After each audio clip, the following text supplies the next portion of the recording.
I think most of you know, I'm Jeannie Ralston and founder of Next Tribe. And I didn't even know there was such a thing as International Happiness Day. And so Dana told me. And Dana was the one who suggested a little thing about happiness. And I feel like it really hits a nerve because we've had lots of people sign up for this. I think that that means we all know we could be happier, and how do we get there is one of the big things.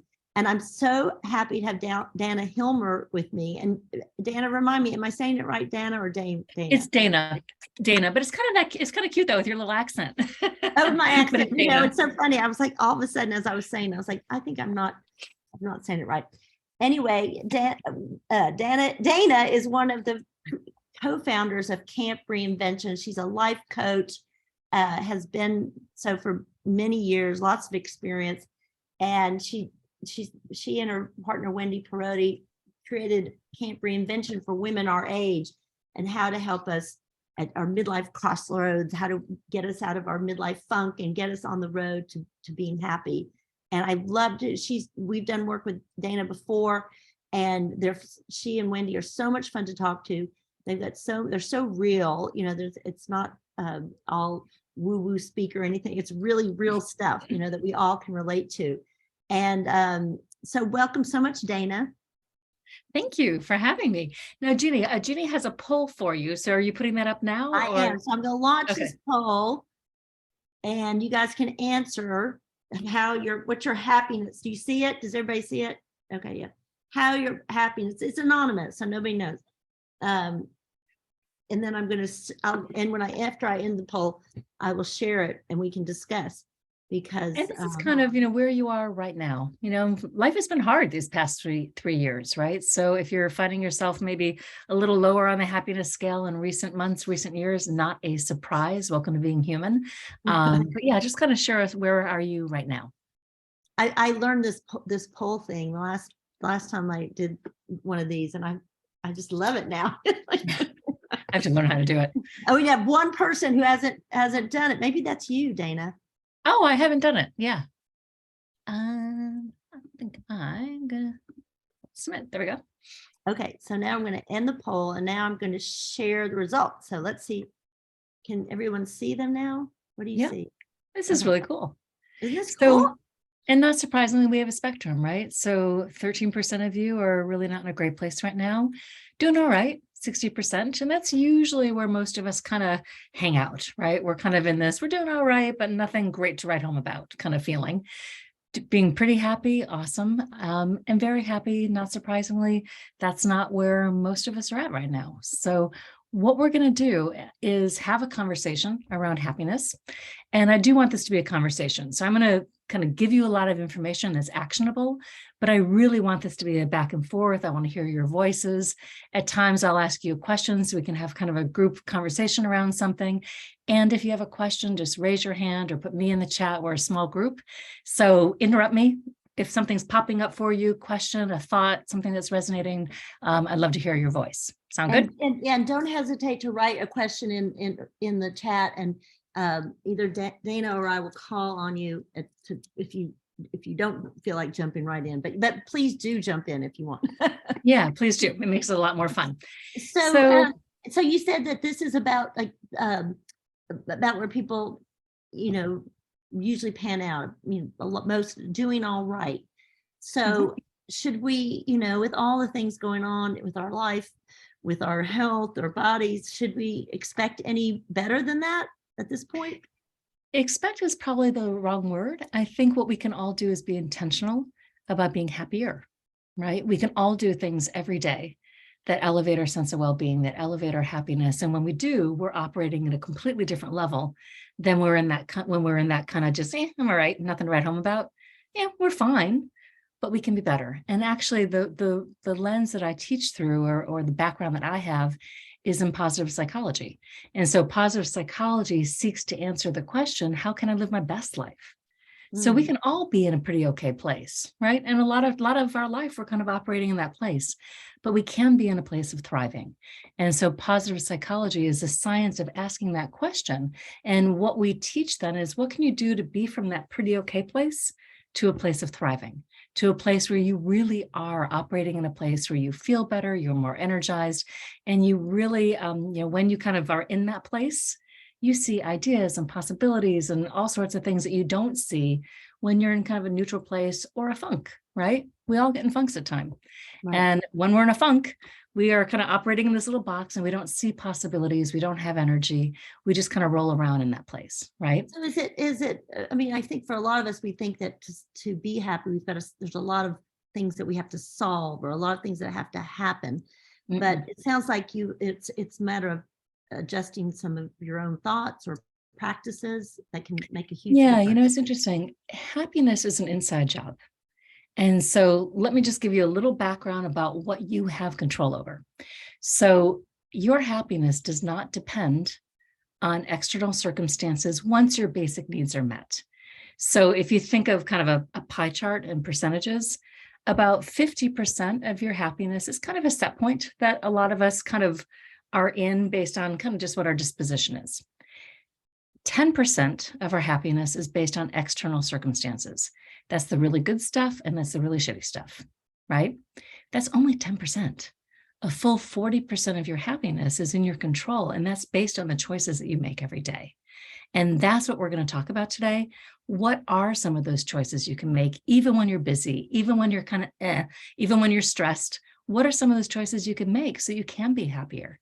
Because that full 40% you have control over. And so that's what I want to focus on today. Sound good? That's very encouraging too, isn't it? Yeah, it is. In control over, because I think that it's probably some of us aren't happy because we feel like we don't have very much control. But yeah, let's talk about what we can control. Yeah, we have so much more control over some of this than we think we do.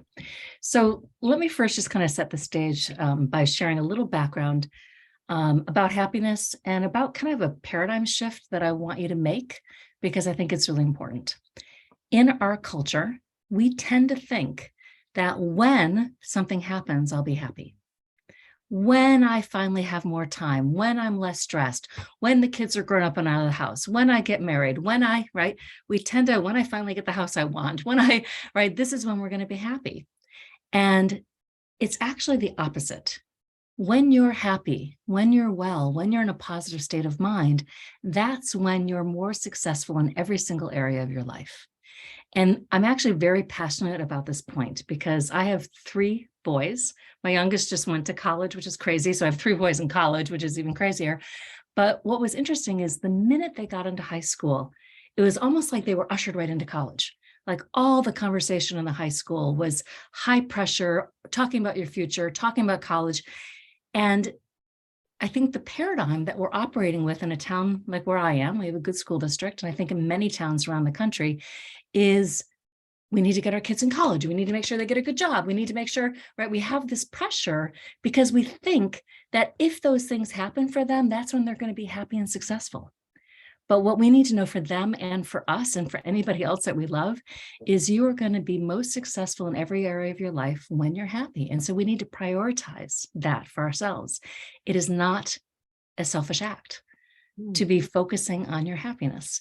So for example, when you're in a place of positivity, when you're happy, you are going to be more successful in every work domain. So more creativity, more innovation, better focus, better productivity, all that stuff. You're going to be more successful in all the health domains. Less stress, right? Less stress, less anxiety, better sleep, all those things. Relationships are so much better when we are in a happy place, right? And of course, relationships are the number one thing that predicts your happiness too. So we'll talk about that in a minute. But when you're focusing on these things, that is when you're most successful.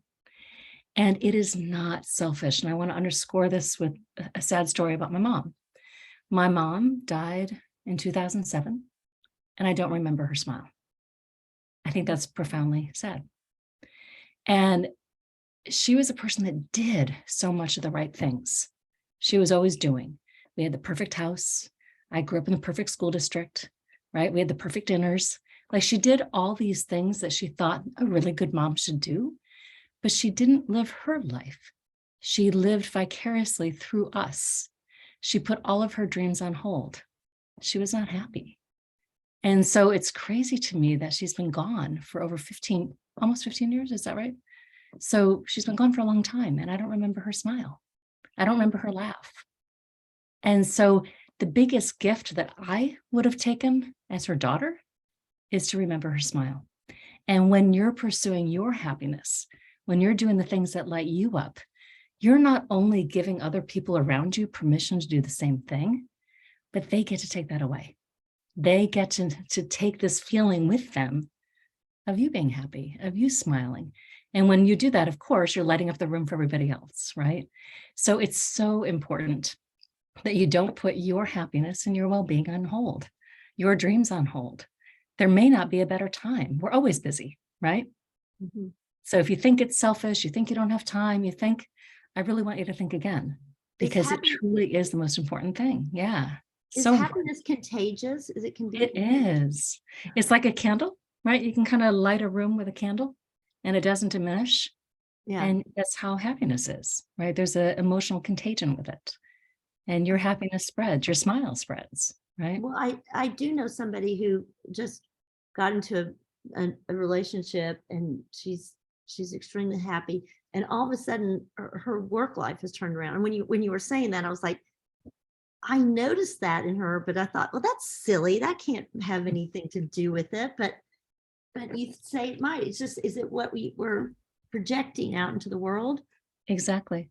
You know, your energy, you've probably heard of emotional contagion, right? Like, have you ever entered a room and you know something went down, like something bad went down, like bum, you just feel that energy. But the same thing happens when somebody enters a room and there's light, right? And there's happiness, and you're spreading that to everybody. And, you know, very importantly, again, is you're leading by example, right? And you're going to be a much better place to foster good relationships. So whether that's at work, whether that's at home with a partner, a friend, a kid, right? Like, you are going to be in a much better place to have a really good relationship with them when you're watching out for yourself, right? When you're taking care of yourself. So it is not selfish for you to pursue being a happy person and pursue your dreams. It's such a statement about our society that you have doing your work. You have to emphasize that so much that it's not selfish. I mean, to me, I've spoken to so many full rooms of women, and so many women are putting their dreams on hold. So many women are putting their dreams on hold, or forgetting to take care of themselves. You know, the reality is self-care hits the bottom of the do list when we've got a busy day. Right. Self-care is perhaps the most important, right? And it's not just what we want to do for work, but it's just whatever we want to do for our fulfillment and exactly, getting more to who we are as a person. And one thing I want you to think about too is, well, actually, let me ask you. I'd love to hear your voices. How do you define happiness? You want to write that? Popcorn. If we can have like 4 or 5 people just kind of popcorn out their answer, I'd love to hear your voice. Do you want to speak or to write in the chat, or either one? People speak it. Let's hear a few ladies pop in the room. If you guys don't speak up, I'm gonna. Kim. When I feel at peace with everything. Yeah, beautiful. Peace. Yeah. How many of you does that resonate for? That definitely resonates. Yeah. And I don't know the first name, Martel. Oh, yeah. Yeah, I was echoing Kim, but sort of this sense of you're kind of not feeling that sense of impending disaster, right? When, you know, that's gone, it's a present moment, Troncona speech, present moment kind of feeling. Yeah. Yeah, the present moment thing is huge, right? When we're in the past, it's usually about regrets. When we're in the future, it's usually about fears, right? Our life is just in this moment. This is the only place we can act, and yet our head is often other places. Great, thank you. Anybody else? Yeah, how about that feeling like you just move from your work life to your personal life, whatever, and everything's like in a state of flow, and everything just goes smoothly, and you know that's when you feel that happiness. Yeah, awesome, love that. And we're going to get into that actually, because that's what I'm going to give you 3 practices that you can take away with you to elevate your happiness, and that's kind of ties into one of them. That's huge. So what's interesting is a lot of people think of happiness as kind of that state of joy. I love that we're capturing that sense of contentment.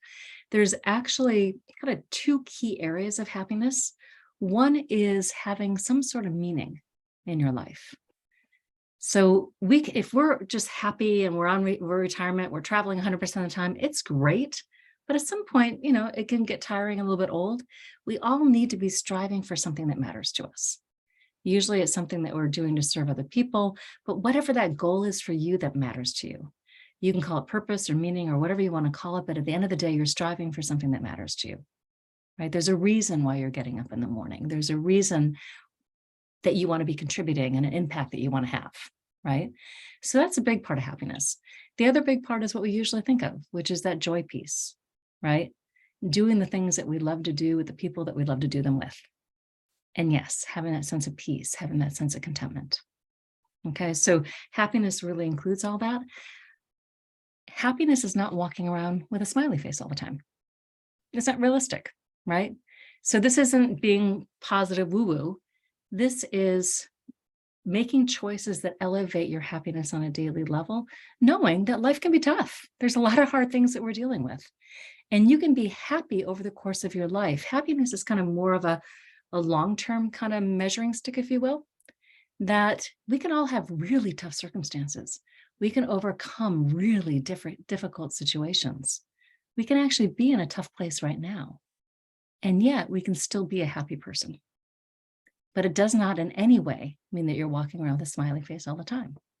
It's kind of that sense that you have about your life over the course of time, which I think usually amounts to some of the things that we heard here: peace and contentment, joy, flow, right? So I've heard that once, that it's not like you can feel positive if not like you're in a boat and you're going to hit choppy water or something, but as long as you feel good about the direction you're moving, that you can overall stay positive or mostly positive. Yeah, and that increases your resilience, right? Like you have a sense of the direction you're having. You know what matters to you in your life. You're living your life in a way that's aligned with what matters to you.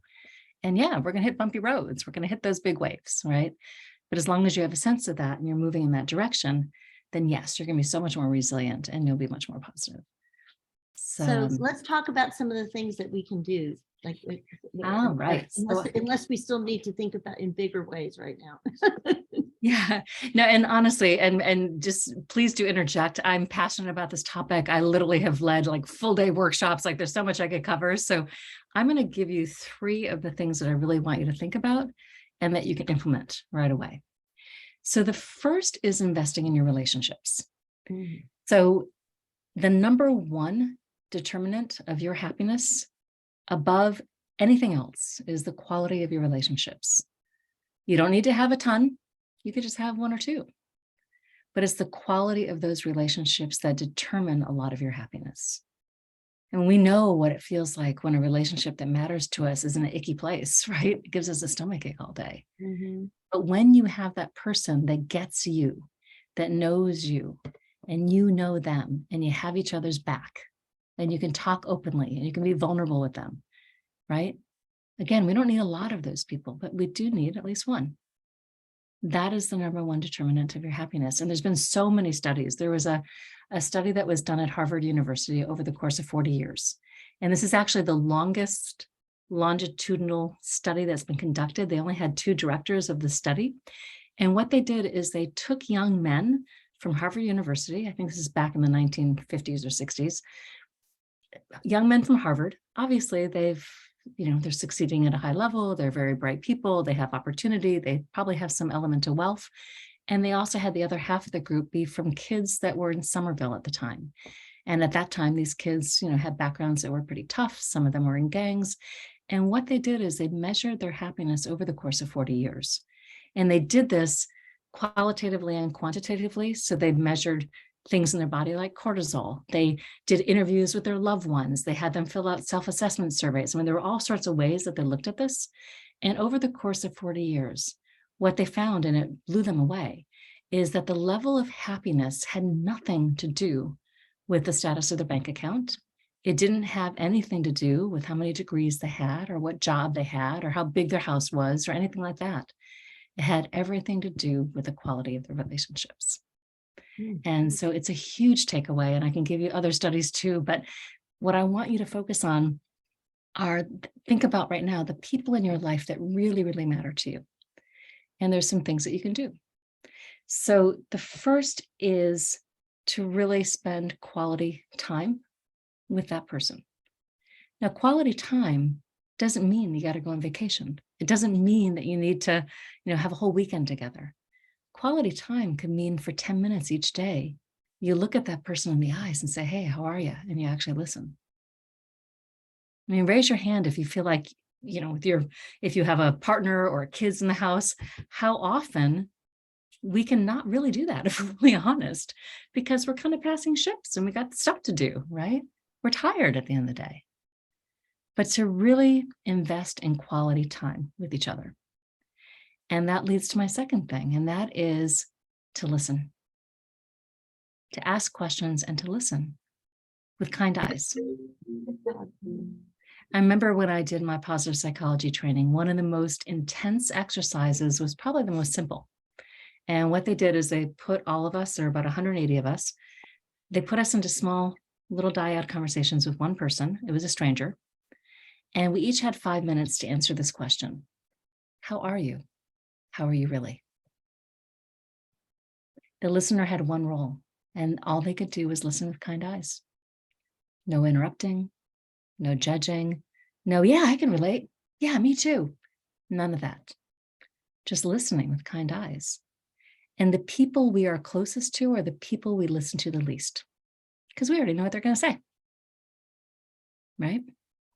So a huge investment you can make in a relationship is to listen and to seek to know them, right? Like to see them for who they really are, with their bumps and their bruises and their, right? And the flip side of that is to have that person see you for who you are. It's seeking to express, not to impress, right? Your closest relationships are going to be people that you are just yourself with. There's days you look like shit. There's days you feel like shit. There are days that we cannot show the best version of ourselves, or this part that we want everybody to see, the glossy version, right? It's those people that you can go to in those moments. That's where the strongest connection is, right? When you're having a tough day, you can turn to them and tell them the truth, even if it's an ugly truth, right? So seeking to know somebody and having them know you. And the best thing to do is to lean in, being vulnerable, of course, with those people you're closest to, and to let them do the same. And to really, really listen. I think that's such a good point, because I think we all want to be understood and for who we are, warts and all. But an element of that is being able to give that to somebody else too. We have to accept them with warts and all. If we're expecting the same, I don't know if that's a tangent, but anyway. And that's the challenge, right? I mean, I remember, how many of you are Brene Brown fangirls? Anybody? Raise your hand. Yeah. So I am too. And I've read all of her books, and I actually had the privilege of interviewing her before Oprah did. I had a podcast about 11 years ago. I met her at a conference. We had an amazing conversation. We hung up the phone from the podcast interview and talked on the phone for another half hour. She is as real, as kind, down to earth as you imagine. I absolutely adore her. But one of the things that she says is being vulnerable isn't an option. Like, we're all vulnerable every day, right? The question is, are you going to engage with it? The people that have the best relationships, the people that are the most successful, the people that dare to pursue their dreams are the people that choose to engage and lean into their vulnerability. None of us are not vulnerable. The fact that we love somebody is the most vulnerable thing we can do. But are you going to fully engage with it? The best relationships are the people that do. They'll have the hard conversation. They'll share of themselves, even when they're in a place that feels insecure, right? So really, really important stuff. And the other is to appreciate that person. We all know what it feels like to feel like somebody took us for granted, to feel like nobody sees us and all the contribution that we're making, right? If we can show appreciation to somebody, obviously we feel good doing that, but my gosh, the relationship just changed, right? They know that they matter. And there's two human needs that we have. all of us. We all need to belong and we all need to matter. 2 human needs. And this is what you can do in your relationships. So what I'd love to do is just kind of open up the conversation here. And if somebody's come up to, think of somebody that you want to elevate the relationship. Maybe it's a relationship that's feeling a little bit challenging right now. Maybe it's a relationship, it's just somebody you adore, right? Maybe it's a work relationship or anybody else. Think of that person and what is one thing you want to commit to this week to elevating that relationship? What is one thing you want to do or do more of? Anybody want to chime in on that? I gotta see all of my people here. We got lots of people. Amy, I'm gonna put you on the spot.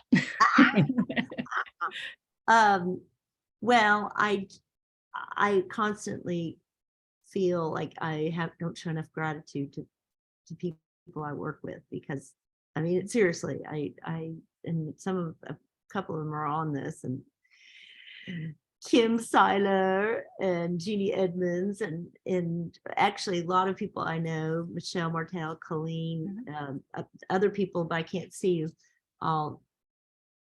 Gratitude, because they give so much energy to me and to other people around them. And I think that's just, it's breathtaking how that works, where you get somebody with an idea or just a dynamic mind, and inspires other people. And I get inspired all the time by people like that, my good people who work with me at Next Tribe, or also just are my friends. And so I'm very, that's how I feel. I want them to know. Good stuff, right? Yeah. Well, somebody that's. How about Jeannie Edmonds? She's on here.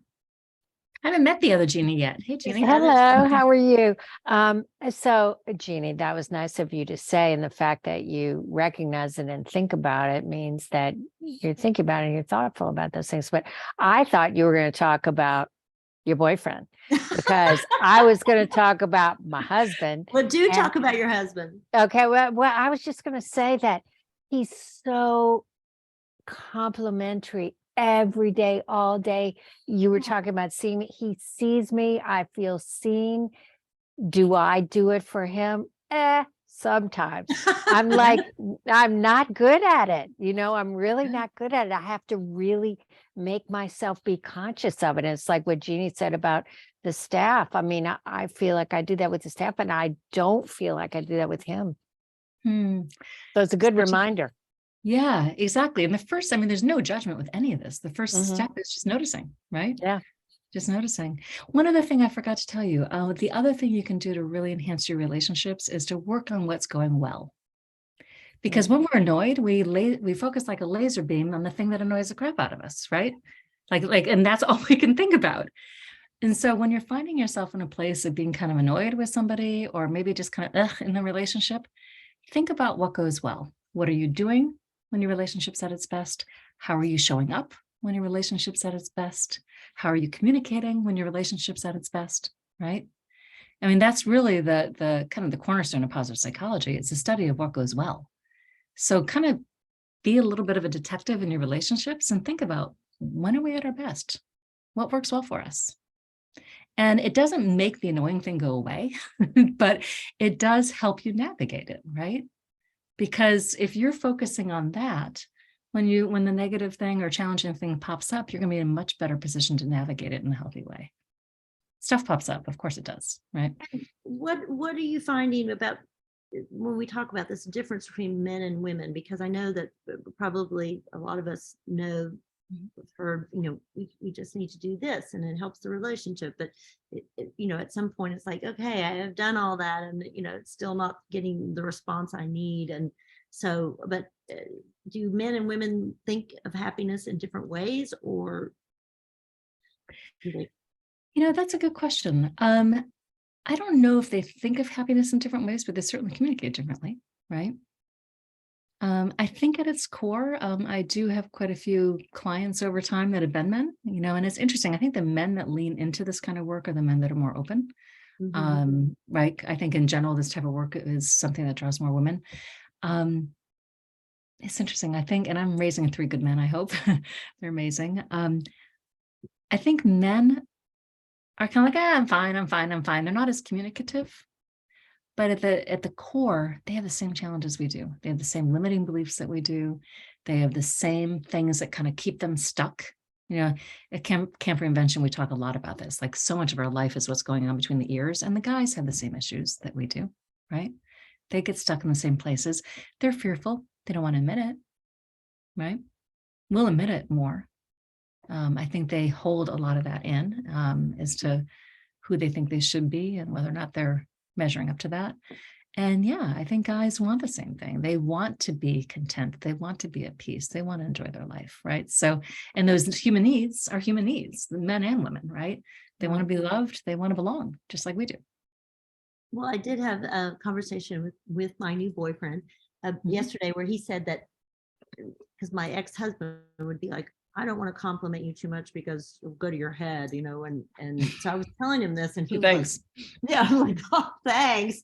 But he said, I think men feel that way. They feel like if they compliment you too much, that you're going to get all full of yourself and go find somebody else. I'm like, it's just the opposite. Compliment me a lot, I am going to be so devoted to you. So, but luckily he said he has learned. He's very complimentary. I think I just tried to find somebody that was as nice as Jeannie's husband, the other Jesus. Yeah, and when we're complimenting or showing gratitude, is being specific, right? Yeah. Like, we want to hear specifically, what does that person appreciate? And I did make it very clear this past summer. I made a very clear intention that the main thing I wanted in a man is he's nice. And you know, beyond what he looks like, how tall he is, you know, what his job is, how much money he is, it's just got to be nice. And it was so clear to me that that's what I needed. Yeah. And maybe I need kindness in this world. Absolutely. I just couldn't deal with any more, you know, grumpiness and meanness in my life from a man. So I'm so far so good, knock on wood. I see your hand up too. Martell, I'm sorry, what is your first name again? Michelle. Sorry, I have a bad Zoom account. It's Michelle. So I'm kind of wondering, like, a male-female difference is that I feel like as a woman, we're trained or whatever. The issue for me is sort of taking on other people's tsunami of shit. Yes. Right. Oh, I wonder if they're feeling bad. Oh, they are feeling bad. And this sense of, like, you're allowed to be happy even if your child, lover, father, sister, brother is unhappy.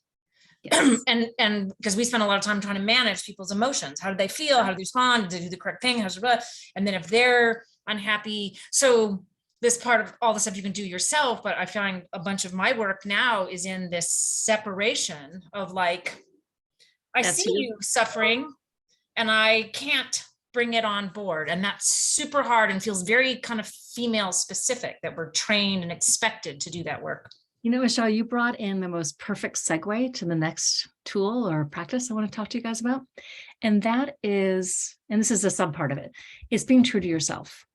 And one of my favorite topics, actually, we do a challenge each year called the Stop Shoulding Challenge, the ways we should all over ourselves. And you're right, we women tend to do that. We do things we think we should do, which means we're shoulding our way our time. We spend a lot of our life trying to be who we think we should be. And of course, we get into what woulda, coulda, shouldas, which is regrets. We kind of ruminate over what life should look like, or how far along in life I should be. You know, I should have a better bank account by now. I should be 10 pounds thinner. I should be a morning person. And we should all over other people, right? When we tell other people what they should do, that's kind of the birthplace of resentment, right? We're not giving them the ability to think through what's true for them, right? And so this kind of taking on all this responsibility for others, absolutely, is something that's very female. I think it ties in with a lot of that shoulds, right? Our job isn't to solve other people's life. What we want to do is be there. Being there doesn't mean solving. Being there can be kind of like holding a cup. I always have like a visual of holding a cup for somebody. And so it's kind of holding away from me, but it's being there and listening, right? Asking them questions to help them solve their answers. It's almost like you're being a coach. Actually. I do know exactly what Michelle, because there's that whole saying that you're only as happy as your least happy child. And Mhm. I know it's supposed to get better when, children are grown or whatever, but I see what you're saying, Michelle, that you do enough. If you're if you're an empath of any sort, Yeah. Yeah. you just feel everybody's stuff. Yeah. And so and are there any like little exercises for that about? I kind of feel like I'm a recovering person like that. I think I'm a lot better than I was in past years. And again, kind of holding the space. Again, I just have a visual in my brain of holding a cup for somebody, but it really comes down to listening and to asking questions for them to solve their answers. They need to hear their own voice. They need to come up with their own solution. I think we want to rush in and solve, right? Like, I think you should do this, or we're like, we feel their pain so much, we want to solve it for them. They have to be on their own journey. We're denying them their journey if we don't let them solve it themselves. So we can provide resources, we can provide, thoughts you might want to consider, but it's not up for us to solve it. Right. And so the more we can ask them like, okay, yeah, I definitely see that's a dilemma. So what are your thoughts on it? What do you think is going to help move you in the direction you want to go? Or what do you think is going to be most helpful to the relationship? Or, it's kind of putting a question back to them so that they can kind of think it through. And now they're hearing their own voice. So it's resisting that need to solve is what it is. And being there, is that listening with kind eyes, kind ears, right? That I was mentioning. It's truly listening, truly, and like endorsing what they're feeling. If something's bad, yeah, man, that really sucks. Like, not trying to solve it. You feel their pain. Yeah, that really stinks. Okay. Well, what if too? I mean, I have a son who I adore, but of course, I adore him. He likes to vent to me, and I almost feel like that's that. I think through his growing up and everything, that I just accepted it, but I don't know how to draw the line. So I think it could be like, yeah, no, I get you. That must be tough. So what do you want to do about it? Now you can hear him wrestle with that. Like, you don't need to solve it. It doesn't need to be your ideas or your way, or right. I think we actually want to not say, this is what I think you should do, because as soon as we do that, we're not letting them listen to their own voice. Right. Right. But should I say, cut off if he's venting, and it's like a thing. Should I just say, I want to be there for you, but let's talk, or I don't know. It's like, I think maybe there's a place where you can say, hey, listen, let's do a little time out here. The venting's done. Why don't we turn this to what you can do about it? So what are your thoughts? Yeah. Right. Okay. Yeah. So kind of don't be afraid to interrupt, but you can change direction with the conversation with the question. Yeah. Right. And I do think it's important for children to learn that too. I mean, yeah, you're there for them, but you're not vomiting up stuff, so you feel better and then your mother feels worse, which happens a lot. Yeah. So this is kind of a sub part of the bigger next action. And so I'm giving you 3 different practices today. The second practice is being true to yourself. So we can take on so many responsibilities and so many of other people's challenges. Of course, we're all very busy, work, family, friends, all these household finances. Like, we have so many responsibilities that we can start losing track of who we are. I actually be curious, who kind of feels like you're losing yourself along the way here because of all the things that you feel like you need to do, right? I mean, that can happen to all of us in big ways and in small ways, right? So it's being true to yourself. And there was a book that was put out. It was a wonderful book called The Top Regrets of the Dying. And it was written by a woman, Bronnie Ware, who was a hospice nurse. And I think she was either Australia or New Zealand. And she spent 10 years with people in their final days. And she said the number one regret of the dying is, I wish I had the courage to live the life that is true to me, not the life that other people expected of me. Right. And when I read that, I was like, oh my gosh, but I'm bummed, right? I wish I had the courage to live the life that's true to me. So I want you to think about a couple things. One is, what is most important to you? Like, and think in terms of how you spend your time and your energy. What is most important to you? With where you put your energy and your time. That's the biggest gift you have, right? And really be honest about that. And I'd be curious. Let me just kind of hear some people popcorn out the 3 most important things to them. I haven't heard Colleen speak yet, have I? No, I have seen Colleen. Who else have I not seen? Let's see here. Kim. I'm kind of changing my little scroll here so I can see all your faces. Yeah. Oh, Kim, you're muted still. Hang on. There we go. So Yeah. I just put this in the chat. I think I did. I think it went through. I always tell my students, you be you. And I think it goes back to being in that present moment, because that's all we have. You are all you have. You need to be your true authentic self. And that will allow you to be as happy as anything, because that's your true nature. Yeah. So It's not trying to morph yourself to fit in, because fitting in is all about other people accepting you. It's being true to who you are. People can take it or leave it, right? And this is a question from Leslie. Leslie, do you want to ask your question? Because I think it's a question. It's a really good question. Yeah, it's probably on everybody's mind. I just want to hear it from you. How do you figure out the life that's true to you? This there she is actually. Oh, there's I'm Leslie in doubt. Hey, Leslie, you know what? This is a beautiful question. I'm going to put a pin in it for 1 minute because I'm leading there. So let me just kind of finish this one thought line, and then we're going to dive into that. Okay. So for this part of the conversation, I want you to think about what is true to you, what is most important to you with how you spend your time and energy. If I were to answer that question, I would say it's about my family and closest friends. It's about having an impact on the work that I do. And it's about taking care of myself, right? My body, my mind, learning. So I want you to think about that. What is really most important to you as it relates to how you spend your time and your energy? And then get honest. Look at your calendar. Are you spending time on those things? Right? It's really easy to think of yourself as an athlete, for example, and realize, I haven't been to the gym in 2 months, right? So are you living a life that is truly in sync with what you say is important to you? And if not, kind of think about what are the little shifts you might want to make, right? What are some of those commitments you might want to let go of? Because if they're there and they're not that important to you, maybe it was something you did because you thought you should, right?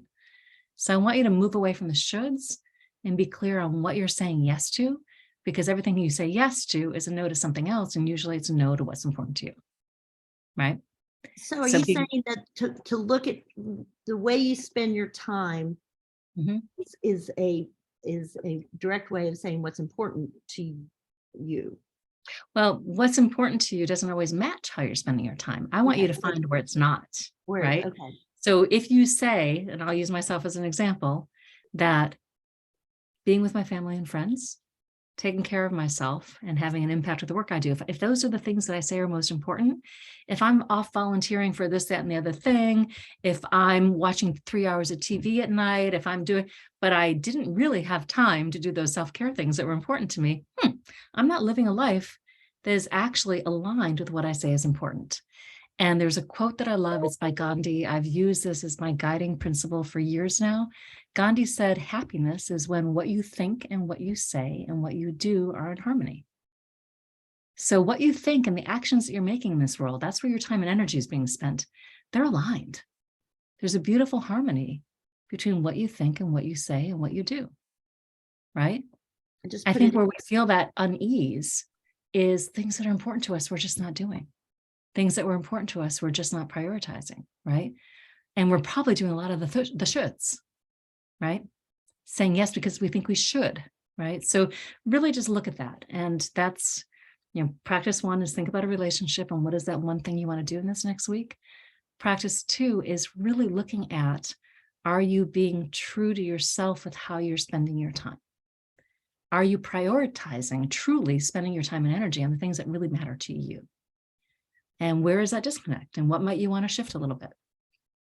Okay. And then this is getting to Leslie's question. So how do you figure out the life that is true to you? So I want to share with you a tool that we teach at camp. It's called the compass point. And the compass point is a feeling state. And just a little background on this, every goal that we have is about a feeling. So if you want to lose 10 pounds, it has nothing to do with the 10 pounds. You want to feel sexy. You want to feel strong. You want to feel good in your jeans. You want to feel like you've got good energy, right? It has nothing to do with the 10 pounds. Every goal really comes down to a feeling state. So the compass point is a feeling state, and it seeks to answer this question: how do I want to feel about myself and about my life on my last day? I'm going to just give you a minute to write that down, because I'm going to have this be homework for you. How do I want to feel about myself and about my life on my last day? Some people come up with a word, boom, they know how they want to feel. Other people, like myself, because I'm a wordsmither, I brought out a big poster board. I had all these feeling states all across, I probably had 30 things, right? The goal is to hone it down to something that is so tight that you can remember it, because you're going to use it as a filter. Okay. So it could be that one word. I want to feel proud. I want to feel at peace. I want to feel content. I want to feel, it could be that one word. There was a woman that we have at camp named Pam, and she says, I want to feel like I had a hell of a good time, right? That was her feeling state, because she's always been a type A person. She's super high achieving, but she realized, I haven't really had a lot of fun. So now, as my compass point, I want to feel at the last day like I had hell of a great time. So now she's using that as her filter.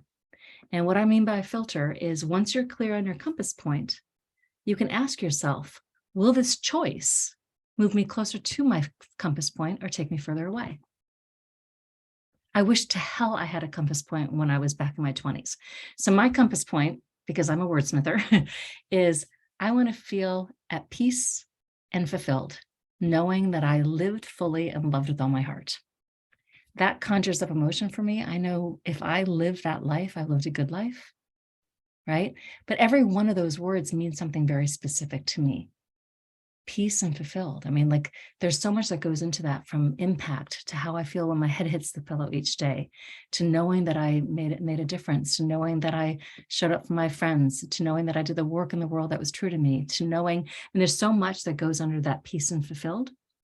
Living all in, there's so much that I identify with that. It's being courageous, it's being adventurous, it's stepping outside my comfort zone, it's being true to myself. I also realize I can't live all in unless I'm actually present to my life. I'm a multitasker, I do everything fast. So I realized I need to slow down and be present to my life. And to love with all my heart, it's easy for me to love other people. It wasn't always easy for me to love myself. So I want to love other people, but I want to love myself. I want to love how I'm spending my time, right? So those phrases are so full of meaning to me, that phrase, that it conjures up an emotional feeling. So that's what I want you to create, is your compass point. How do you want to feel about yourself and about your life on your last day? At its core is how you want to experience your life. You can move closer to it, or you can move further away from it, depending on your choices. So when I said I wish I knew of a compass point when I was in my 20s, because I was pursuing the career that I thought I should. I was a marketing major, so I got a marketing job. And even though I was in magazine publishing and it was kind of exciting for a while, I put myself on a little linear path of marketing assistant, marketing associate, marketing manager, to the point where I was offered the marketing director sales development job at Inc. magazine. Inc. magazine's great, nothing against Inc. magazine. But I knew the second I said yes to that, I ran to the bathroom, had a stomachache. I knew it wasn't right, and I did not listen to my body, because at the end of the day, does it allow me to feel fulfilled and at peace, like I live fully and loved with all my heart? Hell no. I didn't give a shit about advertising pages. I didn't even care what I was working for. I worked so many hours that I gave up every plan that I had over the course of a year. I was engaged and never saw the guy that I love. Thank goodness we still got married, and he was patient with me. But there was nothing, I couldn't take care of myself. My gosh, I didn't have time, right? So did that choice bring me closer to my compass point? No, it had me go way away from it. If I knew that filter at that time, I would have made a really different choice. And the beautiful thing about this filter is, even in those days when you're not happy, when you're totally in a funk, when you're totally sick, you're laying in bed, there's always one thing you can do to move closer to your compass point. Maybe that one thing is, I need to pull up the covers and just take care of myself, right? So there's always one thing you can do. And so if you're using that as the filter by which you make your choices, it's always going to lead you to making choices that are aligned with how you want to experience your life. So, So Leslie, that was a long answer, but I wanted to make sure I could no, it's explain good. it fully. Yeah, it's really a powerful tool. It sounds simple, but it's very powerful. So the first step is coming up with your word or phrase or whatever, your feeling state. And Yeah. the second, it sounds like at least do one thing per day that kind of moves you or is focused on that. Or Yeah, I think what it is first of all, come up with a word or phrase that really resonates for you. You may be a person that it comes up right away. I want to feel proud. I want to feel content, right? Other people like myself, and there are many people like myself that wrestle with it and make a big project out of it and want to wordsmith it. And so just get all those words down and you're going to start seeing themes. And what I want you to do is get clear on those themes and get clear on what each word means to you. So you can create something that is so on the top of your head that in a moment of making a choice, you can say, does this move me closer to my compass point? Right?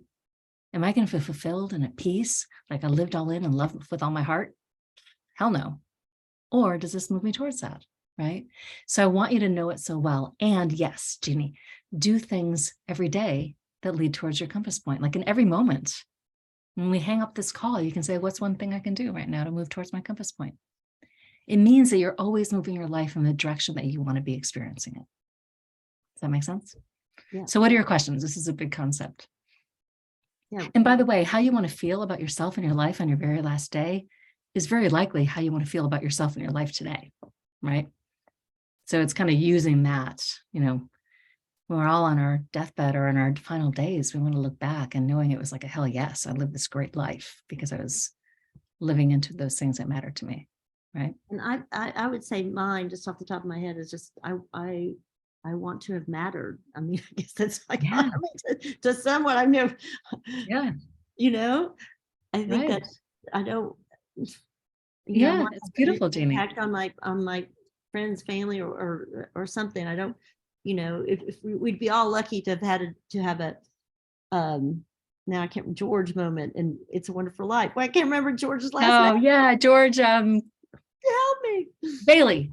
Bailey. George Bailey, yes. Yeah, George Bailey moment where you're like, okay, you really have made a difference. I think we all have that, and we have to remember. And Jeannie, clearly that conjured up some emotion for you too, right? So I think it means you're really onto something.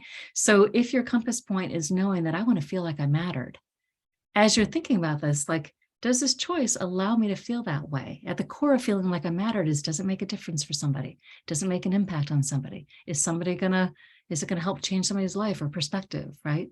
Like all those kind of questions kind of go around the, you want to feel that you mattered, right? So those are the kind of choices. Have a really good time. Yeah, well, you can, but this is tight enough that you can remember it. I want to feel like my life made a difference in this world and I had a hell of a great time, right? Done, right? So now, right? So your choice I'm done now. I've done mine. Yeah, so play with it. But I think you're clearly onto it, right? We know you're living into the hell of a great time part. We know that for sure. I see on all your pictures, your next tribe pictures. So yeah, and obviously you're making a huge impact on everybody that joins you. So I mean, you are aligned with what is mattering to you, right? I hope so. So what are your questions on this? And then I'm going to move on to one final practice that I'm going to share with everybody. Any questions? Don't be shy. If you want to just write it in the chat instead of be on camera, you can do that. But I have a question. Yes. Yeah, Cindy. Hi, thank you for this, Dana and Jeannie. I was feeling really depressed, and that's probably why I don't have my camera on. I really wasn't going to come, but it's been very impactful to me. I almost want to cry because when you said find your compass point, and my question is, can it be like a more physical compass point? Because I feel like where I'm lacking is physically. I just, like I overeat, I don't do my exercise. I bought a treadmill again. I mean, I've done that several times in my life. And, I've even bought a little refrigerator. I was going to like make my little meals and separate them from the house. And like none of that, and when I die, I just want to know that I did the best thing I can do for my body. And like when you said, well, then when we leave here, what is it that you can do towards that? I was like, well, I could drink a glass of water, the smallest thing. But can it be more of like, that's what I feel like when I die, I would like to know that I did the most I can do for the body that I have, which I don't. Feel like I'm just like an overeater, which I do go to a 12-step program for that, but I don't make time for it. I'm pretty good at my I'm on the other side. I have like a great, writing life. I'm involved in the writing community. I have a children's book. I feel fulfilled. I feel great on that side, but on the physical side, I feel like it's just so lacking. And when I die, I feel like I'm just going to be so sad that I'd never pushed my body to not to be like perfect, just to be strong. Yeah. So And of anyway, course you want the day that you die to be many, many years from now, right? Yeah, I wanted to know that I pushed it the furthest that I can to be strong. So I love this question, and I wanted to share, be careful that it's not a to-do or an accomplishment, because this is a feeling state, right? So the feeling state that I'm hearing you say is, I want to feel like I honored my body. Yes, right? I love that. I love that. That's what I was looking for. Yeah, I want to feel like I honored my body, and then that I put the work out in the world that matters to me, right? Like you're doing that already, but it sounds like those are two things. Yeah. I want to feel like I honored my body, and that I love that. So now that, like, what is going to allow me to honor my body, right? Yeah. Today it might be drinking water. Tomorrow it might be going for a walk, right? But yeah, honoring your body. So again, you're going to make those choices that lead to that. When I go to the grocery store, what's one thing I can do to go closer to my compass point? I'm going to make a compass with that. Yeah. Awesome. Yeah. Yeah. It's a really, really powerful tool. So the whole goal is to fine tune it tight enough that it's so part of what just goes through your head to use as a filter. And this is the core of how you want to be experiencing your life. It's a feeling. Got it. Great. Thank you. Yeah. So definitely it's not a to-do. It's not an accomplish. That's why it's so different. We always think about what we want to do. Yeah. This is how you want to be. This is how you That's what I want to be. Okay, perfect. I love it. Thank you. Yeah, absolutely. Any other questions on this before I move to our last practice? Because I'm going to keep you late. Is that okay? That's okay. Can we kind of go for maybe 5 extra minutes or? Yes, of course. Okay. So the last practice is the practice of choosing what you focus on. And this goes to the headpiece, right? What's going on between our ears. What you choose to focus on dictates your reality, and you are co-creators of your own reality. So for example, if you had let me just do a raise of hands. How many of you had an awesome day today? Really great day. Raise your hand. Okay. How many of you had a day was fine? See more hands. How many of you had a really shitty day? I'm kind of scrolling here so I can see people's hands. I can't tell who said shitty day. The kind of day you have has everything to do with what you chose to focus on. Unless, of course, there's a health crisis or something that is inhibiting safety or health, but by and large, the kind of day that you have has everything to do with what you focus on. We can all have arguably good days. It was a beautiful day outside. I did the things I enjoy, but maybe that one thing annoyed you, and you're focusing on that, and you didn't even notice the good stuff, right? I remember there was a day several years back when it was that spring day, that first day where the green buds are on the trees and everything feels so alive and people have their jackets off for the first day. That day happened to be a day that I had to bring my youngest son to get his neck checked. And for years, he's had this thickness in his neck that we thought was just kind of this weird muscular thing. And the doctor said, well, let's just make sure there isn't a tumor under there. So of course, if my head is flooded with bad mom stories, like how could I not check for a tumor 5 years ago? I was so scared as to what was going to happen. The only thing I could think about until his appointment at 4:00, when I knew he was okay, was, oh my God, what if he has a tumor? What if he has cancer? What if I didn't check? Like all these stories, right? It wasn't until I knew he was okay, that I knew he was okay, that I even noticed it was a gorgeous day, that it was that day, that spring day. So the kind of day you're having is dependent on what you're focusing on. And truly, we co-create our own reality with that, because we don't see all of reality. We see what we choose to focus on. Usually we humans focus on the negative because we have a negativity bias, and 80% of what we think is negative. And I could spend a whole half hour explaining that. It's really the way our brain is wired, because our brain's primary job is to keep us safe. So as soon as we're thinking something outside our comfort zone, or right, our body responds with that same fight or flight response, that same sympathetic nervous response that it did back in the caveman days when we were running away from a tiger, right? So we have a negativity bias, and we have to be very, very aware of that, because that's the way our brain is wired, which means we need to be very conscious to focus on those things that are positive, because our database is skewed to the negative, because that's just the way we're wired. Rick Hansen, he wrote a book called Buddha Brain. He said our brain is Teflon for the Teflon sticks, Teflon for the negative, and Velcro for the negative, Teflon for the positive. The positive stuff just slides right off, and we hold on like a crazy person to the things that are negative, right? So what you choose to focus on creates your reality. Now here's the challenge: we're creatures of habit. 40% of what we do is habit, which means we don't even remember that we have the opportunity to choose to focus on what we want to focus on, because we're just running around the world on habit, right? Autopilot. So your power is choosing to choose. And which means you need to create enough space and slow down enough that you're noticing what's going on around you, and that you can remind yourself to choose. Will this move me closer to my compass point? Is this what I want to focus on? Is that negative story that I have in my head really true? What's another possible explanation? What's going well today? What am I grateful for? Right? These are all choices that we have the choice to focus on. But we need to stop in that moment and acknowledge that there is a choice that can be made. And Viktor Frankl, he was a psychologist. He was in a Nazi concentration camp. He wrote a book called Man's Search for Meaning. His quote I love, he says, between stimulus and response, there's a space. And in that space is your power to choose your response. And in your response lies your growth and your freedom. So between stimulus and response, between the thing that happened and what you're going to do about it, there's a space. And in that space is your power.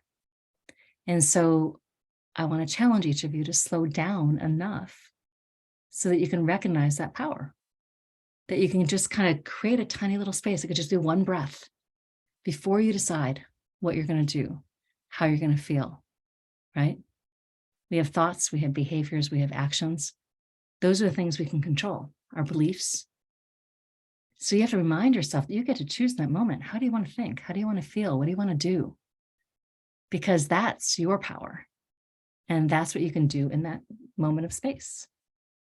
That's So beautiful. the power to choose what you focus on. Yeah, it's really, really powerful.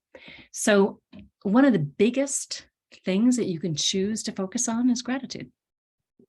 Gratitude is really the choice to focus on the positive, right? So gratitude. And there's all sorts of science by Robert Emmons and all these other people that show that if you have a gratitude practice, you can increase your happiness by 15%. And the reason why is because you're choosing to focus on what's working well in your life. You're choosing to focus on what you're grateful for, right? So you are shifting your lens to those things that are good. So, when you think of gratitude, it's appreciation, right? And it's like when you put money in a bank, it can appreciate in value. And when you don't appreciate something, it depreciates in value. That's when we take people and things for granted, right? So it's pausing long enough to realize in that space that I get to choose what I'm going to focus on. And I'm going to focus on what's going well. I'm going to focus on what I'm grateful for. And so my challenge for you is an exercise, because I realize I've held you over, so I won't keep on talking. I have a whole nother, I'll be happy to stay longer, by the way, if anybody wants to, but I want to honor your time.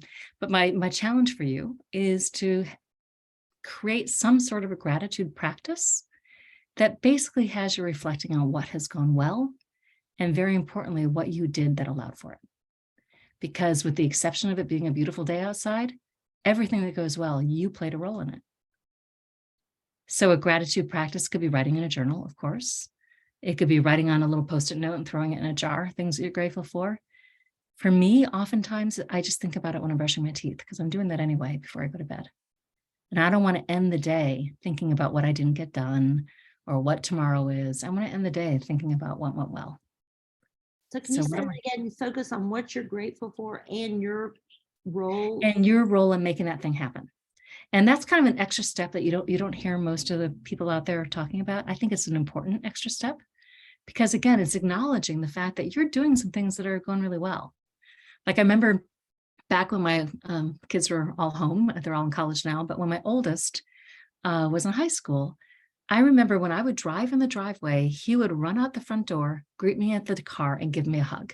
I'm like, this is the greatest thing ever.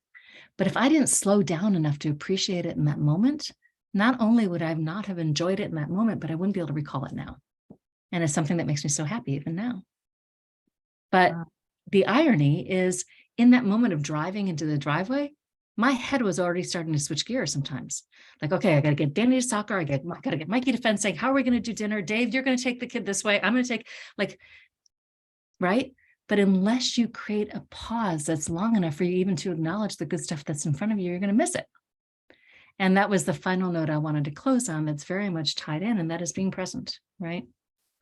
If you're not present to your life, you're not going to experience it fully. You'll be happier being fully present with something you don't enjoy doing than you will be not being present doing the thing that you do enjoy. Like, you could be with a favorite person in the world. If you're not present, you're missing it. Like, we have to slow down enough to be present, because that's where the good stuff is. And life isn't about the vacation we're planning and the wedding and the whatever. It's only about these moments, right? So either you're going to make these moments matter or you're not, which means either you're going to notice them or you're not.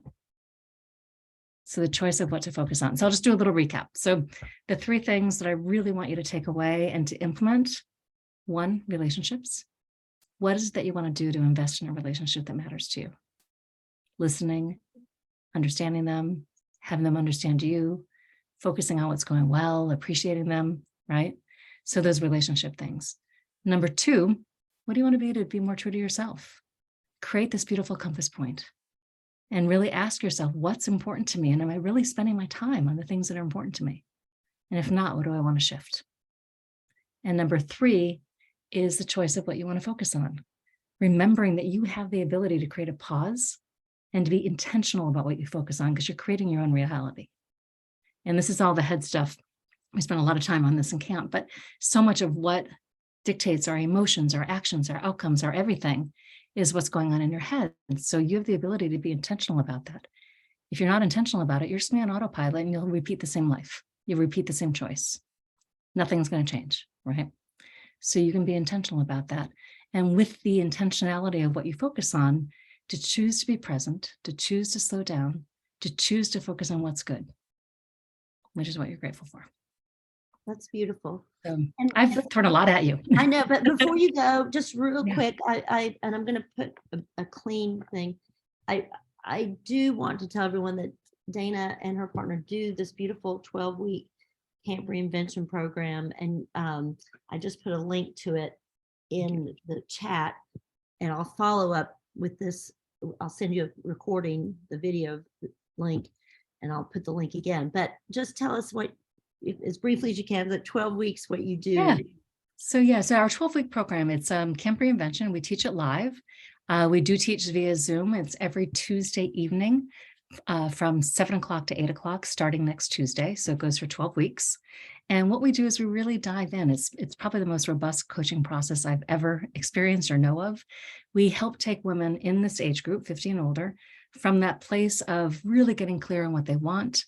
There's so many patterns and thought patterns and stories and things that have happened in our life that we need to really look at to see if it's working for us, right? So we're doing a lot of that internal work on what's going on between the ears.